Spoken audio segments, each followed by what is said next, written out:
नमस्कार दोस्तों। यदि आप अपनी छुट्टियों को अधिक रोचक और अधिक से अधिक साहसिक बनाना चाहते हैं तो मैं आपको हमारे देश में कुछ अज्ञात और कुछ ऑफ बीट स्थानों का सुझाव देता हूं। प्रकृति के छिपे हुए रत्नों की खोज का एक रोमांचक साहसिक कार्य। दोस्तों, मैं रुद्रदेव हूं और मैं आपको उगते सूरज की भूमि, भारत के मनमोहक क्षेत्र अरुणाचल प्रदेश की प्रकृति, संस्कृति, वन्य जीवन का पता लगाने के लिए आमंत्रित करता हूं। एक साहसिक यात्रा पर निकलने के लिए तैयार हो जाइए, क्योंकि मैं हमारे देश के इस सुदूर पूर्वी कोने में 20 सावधानीपूर्वक चयनित पर्यटन स्थलों के बारे में जानकारी साझा कर रहा हूं। अरुणाचल प्रदेश, जिसे भोर की रोशनी वाले पहाड़ों की भूमि भी कहा जाता है, एक छिपा हुआ रत्न है जो चीन, भूटान और म्यांमार की सीमा के साथ उत्तर पूर्वी सीमा पर स्थित है। इसके हरे भरे परिदृश्य और 500 से अधिक दुर्लभ ऑर्किड प्रजातियों सहित विविध वनस्पति और जीव जंतु इसे प्रकृति प्रेमियों के लिए स्वर्ग बनाते हैं। अरुणाचल प्रदेश के मध्य में इस उल्लेखनीय अभियान में मेरे साथ शामिल हों। धुंध भरी पहाड़ियों, प्राचीन नदियों और मनोरम झरनों के साथ अरुणाचल प्रदेश इतिहास में डूबा हुआ है। कालिका पुराण और महाभारत जैसे ग्रंथों में इसका उल्लेख प्रभु पर्वत माना जाता है। किंवदंतियां इसे आर्ष परशुराम की मुक्ति, आर्ष व्यास के ध्यान, राजा भीष्म के राज्य और भगवान कृष्ण की रुक्मिणी से शादी से जोड़ती है। शक्तिशाली राजवंशों द्वारा शासित यह भूमि अनगिनत ऐतिहासिक स्मारकों और पुरातात्विक खजानों से सुशोभित है, जो इसकी जीवंत सांस्कृतिक विरासत का जश्न मनाते हैं। इससे पहले कि आप मेरे साथ इस दौरे पर निकलें, अरुणाचल प्रदेश की प्रशासनिक आवश्यकताओं पर ध्यान देना आवश्यक है। यह क्षेत्र प्रतिबंधित पहुंच के अंतर्गत आता है, जिससे गैर मूल निवासियों के लिए इनर लाइन परमिट (ILP) और विदेशियों के लिए प्रतिबंधित क्षेत्र परमिट (PAL) की आवश्यकता होती है। ये परमिट पर्यटकों के लिए आसानी से उपलब्ध है और इससे किसी को भी आने से हतोत्साहित नहीं किया जाना चाहिए। आप विवरण में दिए गए विस्तृत निर्देशों के साथ आधिकारिक Arunachal Pradesh inner line permit प्रबंधन प्रणाली के माध्यम से ऑनलाइन ILP प्राप्त कर सकते हैं। दूसरी बात यह है कि नेटवर्क कनेक्टिविटी संबंधी समस्याएं हैं। अरुणाचल प्रदेश स्वदेशी मान्यताओं, बौद्ध धर्म, ईसाई धर्म, हिंदू धर्म और इस्लाम के साथ धार्मिक रूप से विविध है। इसमें अनेक भाषाओं का समावेश है, जिनमें नीशी, आदि, अपातानी और मोनपा आदि शामिल हैं। निकटतम हवाई अड्डा असम में गुवाहाटी, अरुणाचल प्रदेश तक अच्छी तरह से जुड़े राजमार्गों, रेलवे और हवाई यात्रा के साथ इसकी राजधानी ईटानगर तक आसान पहुंच प्रदान करता है। इस राज्य में 26 जिले हैं, जिनमें से प्रत्येक आश्चर्यजनक प्राकृतिक सुंदरता, विरासत, संस्कृति, भोजन और पर्यटक आकर्षणों से भरपूर है। मैंने आपके लिए 20 शीर्ष गंतव्यों का चयन किया है, तो आइए इस साहसिक यात्रा पर चलें मेरे दोस्तों। तो अपना कैमरा, जिम्बल और अन्य सामान जैसे स्टोरेज कार्ड आदि लें और रोलर कोस्टर में बैठें। क्षेत्र की स्थलाकृति और ऊंचाई के आधार पर जलवायु परिस्थितियां उपोष्णकटिबंधीय से समशीतोष्ण तक भिन्न होती हैं। तलहटी की गर्म और आर्द्र निचली बेल्ट में गर्मियों में अधिकतम तापमान 40 डिग्री सेल्सियस दर्ज किया जाता है, जबकि मध्य बेल्ट में ठंडी सूक्ष्म तापीय जलवायु का अनुभव होता है। अक्टूबर से फरवरी के दौरान पूरे दिन तापमान सुखद और आरामदायक लगभग 15 डिग्री रहता है, जबकि रातें अविश्वसनीय रूप से ठंडी हो जाती हैं, क्योंकि तापमान 7 डिग्री तक गिर सकता है।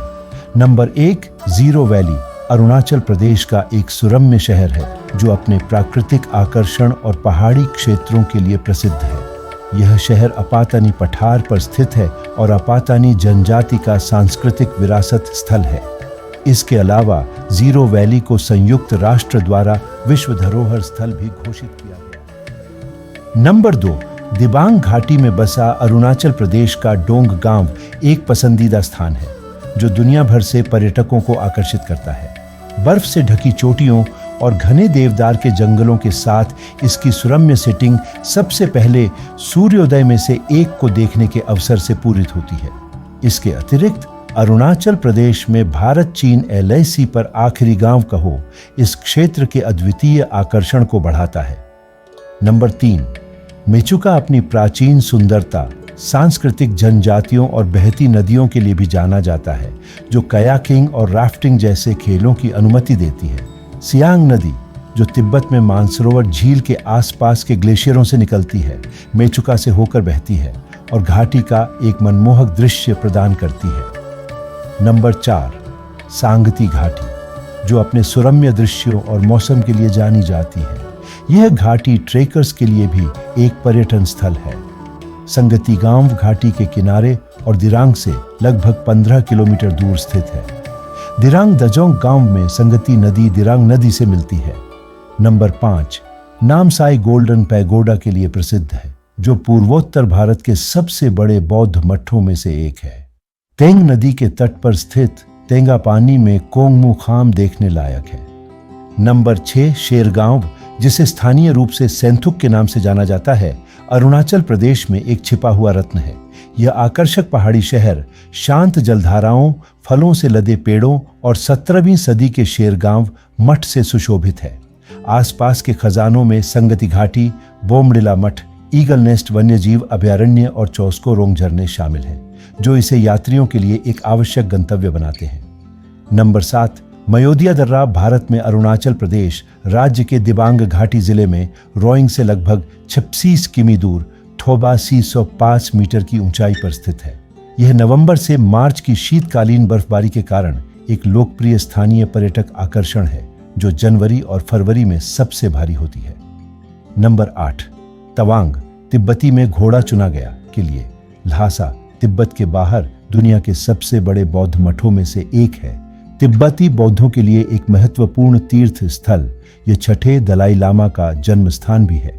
अपने धार्मिक महत्व के अलावा तवांग अपने आश्चर्यजनक परिदृश्यों के लिए मनाया जाता है, जिसमें नूरानांग झरने और तवांग युद्ध स्मारक शामिल है। नंबर 9, रोइंग निचली दिबांग घाटी अरुणाचल प्रदेश में स्थित है, जहां हरी भरी घाटियां, नदियां, बर्फ से ढकी चोटियां और वनस्पतियों और जीवों की प्रचुरता है। यह ट्रैकिंग, एंगलिंग, राफ्टिंग और रॉक क्लाइंबिंग जैसी साहसिक गतिविधियों के लिए भी एक अच्छी जगह है। नंबर 10, दाम्बुक, अरुणाचल प्रदेश के निचली दिबांग घाटी जिले की राजधानी रोइंग से लगभग 30 किमी दूर है। इसे राज्य का संतरे का कटोरा भी कहा जाता है। दम्बुक देश में कुछ बेहतरीन संतरे पैदा करने के लिए अंतर्राष्ट्रीय ख्याति प्राप्त करने की राह पर है। नंबर 11, भालुकपोंग में पाखुई खेल अभयारण्य 2600 ऑर्किड के साथ टिप्पी ऑर्किडेरियम और 10वीं शताब्दी का प्राचीन भालुकपोंग किला, जो अब खंडहर हो चुका है, जैसे आकर्षण है। सुंदर कामेंग नदी इसके हरे भरे परिवेश से होकर बहती है। नंबर 12, चांगलांग जिला म्यांमार के साथ अंतर्राष्ट्रीय सीमा साझा करता है और यह अपनी जैव विविधता और प्राकृतिक सुंदरता और एक अनूठी संस्कृति के लिए जाना जाता है, जो इसे आसपास के क्षेत्रों से अलग बनाती है। नंबर 13, अनिनी दिबांग घाटी जिले का मुख्यालय है, जहां बादल भूमि को चूमने के लिए आते हैं। धुंध भरी हवा के पीछे से झलकती इसकी सुंदरता के साथ यह अज्ञात शहर प्राचीन शांति के लिए घूमने लायक जगह है। अनिनी में सुहावना मौसम और अपार प्राकृतिक सौंदर्य है, जो इसे बादलों से दिखने वाले पर्यटकों के लिए स्वर्ग बनाता है। माथु झरना यहाँ का मुख्य आकर्षण है। नंबर 14, पासी घाट को अक्सर अरुणाचल प्रदेश राज्य का प्रवेश द्वार कहा जाता है। पासी घाट शक्तिशाली सियांग और स्वदेशी लटकते पुलों की भूमि है। गोल बेंत के छल्ले, झूलते तार, शक्तिशाली सियांग के ऊपर लटकते टूटे हुए लकड़ी के फुटपाथ इसे रोमांच और साहस का एक आदर्श क्षण बनाते हैं। नंबर 15, दापोरिजो एक छोटा सा पहाड़ी गांव है, जो अरुणाचल प्रदेश के सुबनसिरी जिले के ऊपरी क्षेत्र में स्थित है। दापोरिजो अपने हस्तशिल्प, विशेष रूप से बांस के शिल्प के लिए प्रसिद्ध है, जो आदिवासी लोगों द्वारा बनाए जाते हैं। नंबर 16, नामधापा राष्ट्रीय उद्यान मुख्य रूप से 4 अलग अलग बिल्ली प्रजातियों जैसे बाघ, तेंदुआ, हिम तेंदुआ और क्लाउडेड तेंदुए के आवास के लिए जाना जाता है। नंबर 17, मियाओ विदेशी वन्य जीवन की अपनी संपदा के साथ भारत और विदेशों के विभिन्न हिस्सों से कई वन्यजीव प्रेमियों को आकर्षित करता है। किंवदंती के अनुसार मियाओ राष्ट्रीयता की उत्पत्ति ज्यूली नामक जनजाति से हुई है, जो 5000 साल से भी पहले पीली नदी के निचले इलाकों में रहती थी। रम्य लोहित जिले में स्थित नंबर 18 परशुराम कुंड गहन आध्यात्मिक श्रद्धा का स्थान है। यह हिंदू पौराणिक कथाओं में गहराई से निहित है। माना जाता है कि यह वही स्थान है जहां आर्षि परशुराम ने ब्रह्मपुत्र नदी के पवित्र जल में खुद को डुबाकर शुद्धिकरण की मांग की थी। हर साल परशुराम मेला उत्सव के दौरान यह स्थल हजारों भक्तों के लिए तीर्थ स्थल बन जाता है। ब्रह्मकुंड के रूप में जाना जाने वाला किंवदंती आगे बताती है कि परशुराम की कुल्हाड़ी, जो एक महत्वपूर्ण घटना के कारण उनके हाथ से चिपक गई थी, कुंड के पवित्र जल में धोने के बाद चमत्कारिक रूप से अपने बंधन से मुक्त हो गई थी। नंबर 19 तेजू के मुख्य आकर्षण हैं परशुराम कुंड, बुद्ध विहार, ग्लो झील और जिला संग्रहालय या शिल्प केंद्र। इस भूमि पर मूल निवास स्थान मिशमी जनजातियों का प्रभुत्व है। मिशमी जनजातियों की परंपराएं और रीति रिवाज महाभारत काल से चले आ रहे हैं।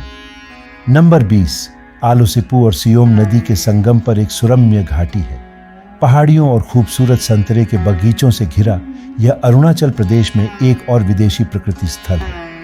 तो दोस्तों, अब तक आपने यह तय कर लिया होगा कि आप अरुणाचल के किन पर्यटन स्थलों पर जाना चाहेंगे। उगते सूरज की भूमि के लिए अपनी यात्रा बुक करने, पैक करने और शुरू करने का समय आ गया है। अधिक जानकारीपूर्ण वीडियो के लिए मेरे चैनल को लाइक और सब्सक्राइब करना न भूलें। रोमांचक अपडेट के लिए बने रहें। धन्यवाद और अभी के लिए